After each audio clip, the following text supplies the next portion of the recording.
I like to talk really fast, and I bounce all over the place, and I interrupt like a mother. Hey guys, what's up? I'm going to be sharing a video today about my experience with ADHD. I shared a video about this last year, and I felt very differently than how I feel now. Because who I was last year at this point was a very different woman. I was a college student, I was employed in an office job, I thought I was about to become a drug and alcohol counselor, and life was good. And then things happened. Fast forward to now, I'm a college graduate, so that's the good news, but I have lost my job. I'm no longer employed there. I was let go because of my depression, and I was depressed because my best friend died. And I didn't get that job. I got the job, actually. They gave it to me the day before I was supposed to start. They rescinded the offer. It was a tough year. Losing Brent was the catalyst for so much change in my life. It rocked me. And my complex grief from losing him and then all of the people before mixed with my ADHD, and it did not play well with my depression. And I spent the second half of last year just trying to survive. And I did. I survived. And I found myself in the process, which was really cool. But I also realized that I'm holding a lot of shame from this ADHD. A year ago, I said I wasn't ashamed. I wasn't ashamed to have ADHD at all. I meant that. But I'm ashamed now. I still had this illusion of having it all together last year. And I don't have it all together. That's a mask. That's a mask that I'm not wearing anymore. It's a mask I put down on purpose. I had a video that was really popular. It's got like 75,000 views or something close to that. And like the number one comment that gets to me every time is about me interrupting. And it sounds kind of silly that that's what bothers me, but that they're talking about my ADHD. When the video got popular, everybody was like, you're talking over him, you're telling him what to say, you're directing the conversation. Like, taking away his autonomy, like, he's a grown-ass man, he speaks up if I say something wrong. But I just felt so much shame. I wish that I didn't, but I guess it's good that that's the comment that bothers me. Out of all the BS, like, I just get upset when they tell me that I talk too much on my own channel.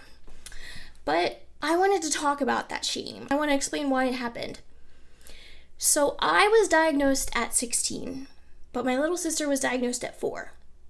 I was going into my senior year of high school. She was going into kindergarten. She had hyperactivity, like the true ADHD stereotype, and she just presented just like that. So it was an obvious diagnosis. But mine was the inattentive type, and it was not obvious. And getting my diagnosis before my senior year was too late, in my opinion. I had already internalized all of this shame, so much shame, from feeling incompetent and like a failure, and like I was just lazy. If I just applied myself, just apply yourself. I wish that I had seen all of the signs. I wish I knew all of the signs for ADHD back then. I wish that I had been able to tell myself that, like, this is not you. This is your mental health. This is a mental illness. This is a developmental disorder. Whatever you want to call it, it's not you. And it's not your fault. It's not your fault, but it is your responsibility. So let's go over those signs today, and I'll tell you what maybe you should look for in your kid or your own self. Before I get into it, leave me a comment. Let me know if you have a diagnosis. Do you have any co-occurring disorders? Do you have any shame over them? Because dang, do I feel shame over this shit. But hopefully I will be making more videos. I make videos whenever I want right now, which is not a lot. And hopefully I'll be back and seeing you guys soon. Pandemic isolation, it's been hard for me, and we'll get into that in this video, but I'm doing okay. I don't want you guys to worry. Mindfulness has been the thing to get me through this time, because this shit's hard for me, and I'm not afraid to admit that. I'm not afraid to say that I'm struggling, because I am. I also know that my struggling is not anything like my struggling was 10 years ago, and that feels good. You know what? Disclaimer here. I'm not a doctor. I'm not a mental health professional. I'm not a counselor. I'm not licensed or anything. Like, this is just my personal experience. Please don't take anything I say as medical advice, and always seek help from a doctor. So here are the signs that I missed, that I feel like I should have seen, but I had no idea that some of these were even related to ADHD. Maybe you don't either. Inhibition control. This is my inability to stop being impulsive and stop interrupting people. I don't know how to stop and pause sometimes. That's actually why I practice mindfulness, because it really helps me not speak before I should. And I honestly didn't even realize that that's how Greg and I communicated until that video got popular. None of my subscribers had said it before. I never even noticed, because that's obviously how I talk to him every day. Like, it's so much a part of me that I didn't even notice it. I hate interrupting people. I hate it so much because I can catch myself as I do it, but I catch it like a moment too late. And I don't even just interrupt other people. Like, I interrupt myself. I will be talking and then interrupt myself and be like, oh wait, hold on. And it's the worst feeling ever because I have to explain to the other person, I'm going to put a pin in this one, and then I'm going to circle back to this conversation and finish this one, and then I'm going to go back over here and we'll pick up here. I feel like such an idiot when I do that. But I do. I just do it all the time. I'll just be talking and all of a sudden another thought will come out of my mouth. And that's just kind of how it goes. On the same note, I forget what I'm saying as I'm saying it. I forget everything. I used to forget my glasses when I would go to school. Like, glasses. You need glasses to see the board. You need glasses to see in front of you. How did I get out of the house without them? You think that's bad? I went to school one day without sneakers on because I used to put my shoes on in the car, and I guess I just didn't grab them, and I got in the car in my socks, and I got to school in my socks. Didn't have sneakers. I have shown up to work with 2 different shoes on. I did that last year. I wish that these are things that I just did in middle school, but nope, I have done these my entire life. I forget doctor's appointments. I have been kicked out of so many practices because I forget these appointments. I schedule these appointments and I forget them. Like a week later, it blows my mind every time, but it happens. It happens. And it's not that I don't plan them. I do plan them. I put them on my calendar, I put them in my phone, I put alerts, but you see, I do this thing that I just did it actually this week. I had an appointment that was supposed to be on Tuesday, and I wrote it in the calendar for Monday, and that just didn't do me any good. No, did it? No. I genuinely wish that people understood that this is not something I'm doing on purpose. I'm not trying to bail out on purpose. I don't want to miss these appointments, and then I feel like such an asshole when I do it. And I have to explain to them, like, I'm so sorry. And I don't want to be like, I have ADHD and that's why it happened, because it just sucks. And I'm late. I'm late for everything. I can wake up 2 hours earlier and still manage to be late. I don't get it. I'm time blind. That's the best way to explain it. I can't sense the passing of time. Like, I notice when the sun comes up and when the sun goes down, but I do not notice the 12 hours or whatever in between that. And it sounds silly, but I don't. I can't even estimate a minute. Like, I've tried, and Greg and I have worked on it. We have set timers so that I can say, hey, I think that this task is going to take me 5 minutes. And I write it down, and then I do it, and the timer goes off, and I see how far I got, and I compare. And I can do that all that I want, but it just doesn't really stick. And it's hard to tell people that, because how do you tell people that you can't tell time? Like, I can tell time, but I can't sense time. Maybe you guys understand now that the pandemic's happening and it's like everything is just kind of all discombobulated. I am super, super effed up with the time. Like, I don't even know what day it is. I think it's Saturday, but I'm not sure. And I'm pretty sure that I thought it was Sunday because I thought Chick-fil-A was closed. And that schedule thing, I can't maintain a schedule if I tried. I need structure to function, but I cannot create this structure myself. I can follow the rules, but I cannot create the rules. It's just fun. I've been working on that with my life coach because I'm trying to get this under control. I'm trying to be an entrepreneur. I said it right, I think I said it right. But I don't get it. I just don't know. I'm a night owl, so I want to wake up later, and I do my best work in the evenings after Emerson goes to bed. So then I stay up late, and then I wake up early because Emerson's up early in the morning, and then I don't sleep much during the day, and I just have lived this pattern for so long. I have been doing this since high school. I'm getting a little old now. I don't really like it. So I've been trying really hard to build a routine. I've been using a lot of really great apps that I'm going to do a video about, I think, maybe, possibly. I have one that helps me estimate the time and the priority level, and it helps me it sends me email reminders and text notifications. And then I have this really cool one that rescue time. It checks what I'm using across all my devices, so I know where I'm spending my time. I think the hardest part for me has always been not having that data, but now I'm working on it, so that's cool, I guess. It still sucks to say I suck at time and I'm always late and I'm sorry. Don't take it personally, because it's not about you. It's definitely about me. It's definitely just my ADHD. And I wish people understood that this isn't something that just children have. Like, this is a genuine problem that I have. This interferes with my life so much. I wouldn't take this medication if I didn't have to. I don't like it. I don't like the way that it makes my mouth dry. I don't like the way that it makes my mouth taste. I don't like the way that it messes with my diet. I don't like the way that it makes me crave cigarettes. I don't like any of that. And I don't think that it's okay for people to tell me that my recovery is not valid because of it. This is a little off topic. I wasn't planning to put this in the middle of the video, but I get really butthurt when people tell me that my recovery is not valid. And I can fully admit that that is something that I still hold shame over. I have used this unconventional recovery approach. I don't really care about abstinence, but I don't care about using either. Like, I am very much about this individualistic approach, and I just think that it's so subjective, and I don't think we should be judgmental to the people that do it a little bit differently, because if it works for them, it works for them. That's just kind of how I see life sometimes. I am going to go back to my schedule thing because I got off topic. I interrupted myself with a thought there. Yeah, you see how that works? I suck at prioritizing tasks. I don't know how to use a typical to-do list. My to-do list is like 20 pages, and it's always full. I have different methods now that I use that kind of like funnel in my distractions, because I'm really bad at jumping between tasks. So if I'm doing a project or I'm working on something and a distraction or an interruption pops up, it screws me up so badly and I lose so much time. Like, I lose a lot of time every day just changing tasks. I'm not good at transitions. I'm not good at change. This whole pandemic thing has been really difficult for me. I don't have a routine right now, and I'm just like, I feel like I'm drowning, and then I have 2 other boys in my house who also have this, possibly. I mean, I don't know about Emerson, but he has sensory processing disorder, and it's been tough. That's why I'm not posting. I'm not posting because I'm not doing, well, I don't want to say I'm not doing that great. I'm okay, I'm alive, I'm surviving again.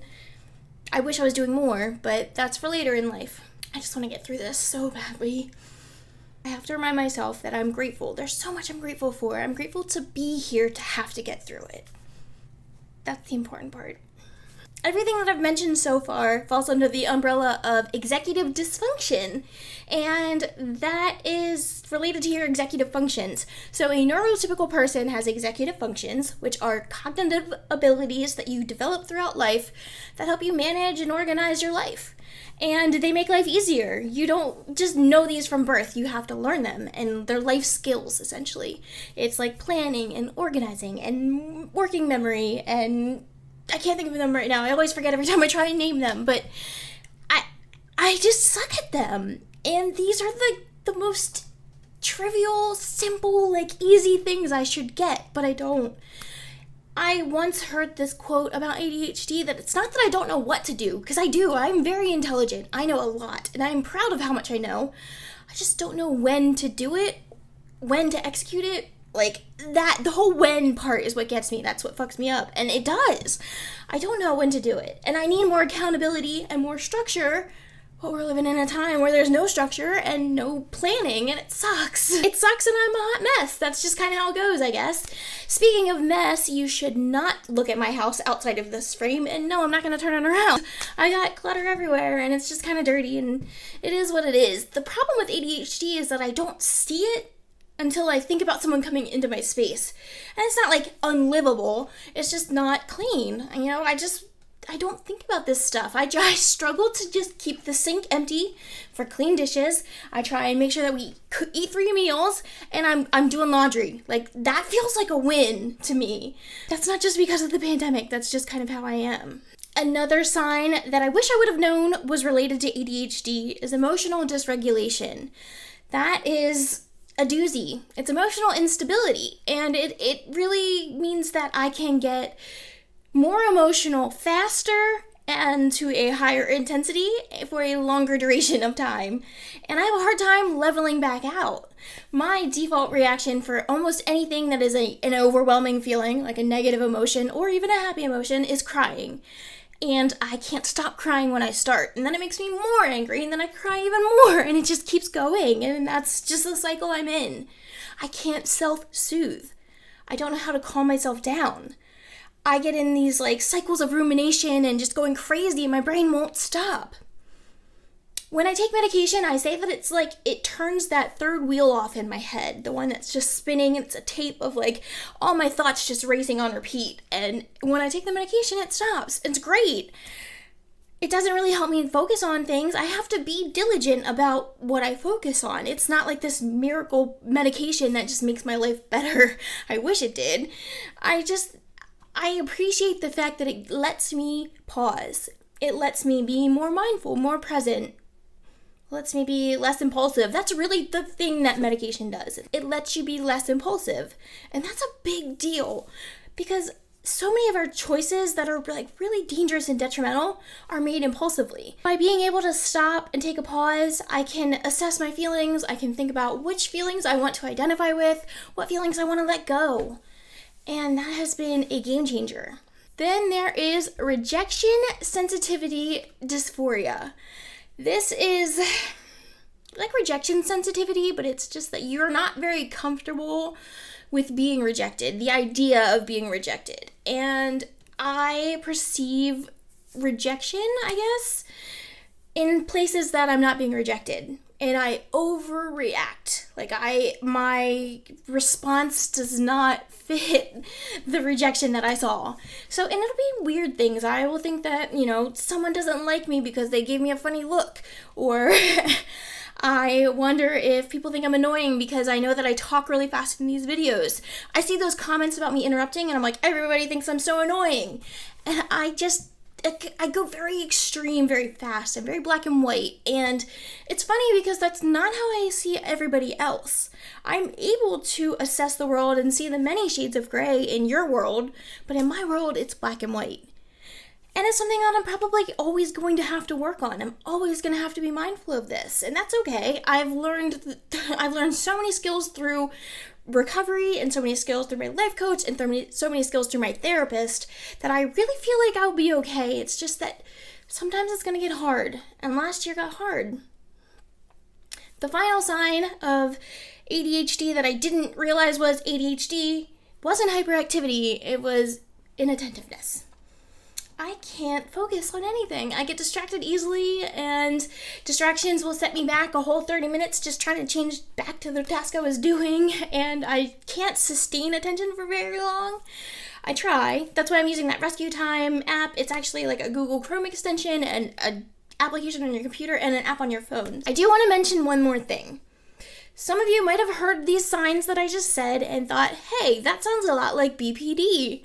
Borderline personality disorder, and you'd be correct. BPD and ADHD overlap in many ways. I was actually evaluated at one point because I thought that's what I had. I am missing some of the key features. At least this is what I was told by my psychiatrist. This is not my therapist that I'm seeing now. This is someone separate. I don't have the unstable relationships where it's the on again, off again, hot, cold, extreme. My relationships might not have always been ideal. There was addiction and cheating, but it was never a breaking up, getting back together, breaking up, getting back together. And my friendships have always been constant. My relationships with my family have been constant. I was missing the fear of abandonment, which is similar to the rejection sensitivity dysphoria because you are assuming things that aren't really happening. It's not proportionate to what is actually happening, your reaction. And it's not so much that I'm afraid of being abandoned. I don't go into relationships like that. I just treat every social interaction as if I'm stupid. That's the best way to explain it.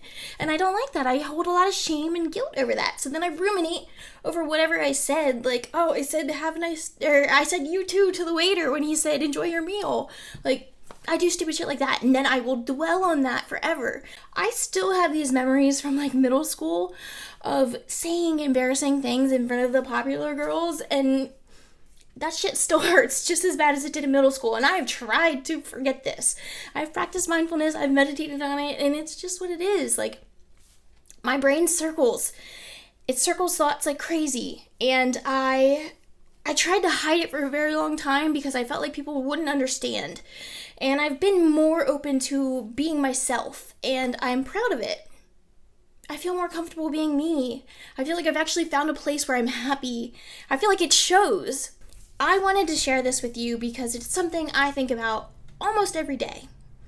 I've tried to make so many YouTube videos and I stop because I don't want to hide who I am. I don't want to hide my idiosyncrasies and my quirks and my whatever. I want to just be myself. And I have to be okay with letting people think of me as they want. And I have to accept the fact that they don't know that they're commenting on my mental health. They don't know that they're commenting on something that really, really hurts me. Like, I'm ashamed of it. And it's not their problem.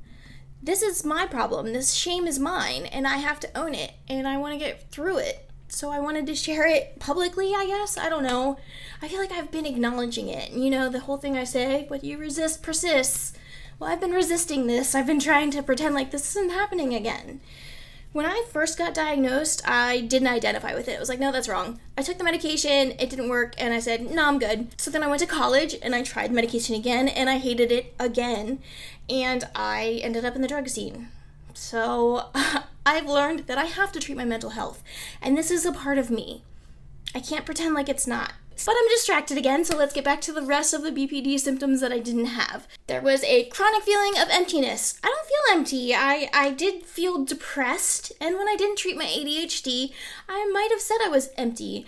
I was just looking for someone or something, and I didn't realize that I always had it within myself. That's the secret. I just had to treat my mental health to be able to see that inside of me. I'm so happy that I did. A lot of the signs that I had that looked like BPD, I was able to mitigate by treating my ADHD. One sign in particular was explosive anger. I used to freak the F out over anything and everything. My mom called me her tornado, and I was proud of that. Like, I just had a temper. I was sassy. And I'm not anymore. I'm a lot more chill. I don't fight. I can't even think of the last time I got angry. I can't. Well, that's not true. I got mad around Thanksgiving or like right before it because of a family thing. But families are tricky. Families are tricky. I have an announcement. I am actually going to be rolling out with that mindfulness program. It's going to be a free thing that I offer for my subscribers. And I guess I'm not sure if I'm going to host it on my website or if I'm going to do it in the women's Facebook group. But I wanted to offer it on my Patreon. I hope that you guys like this video. I hope to see you guys again soon. I love you guys. Be weird, be kind. Bye.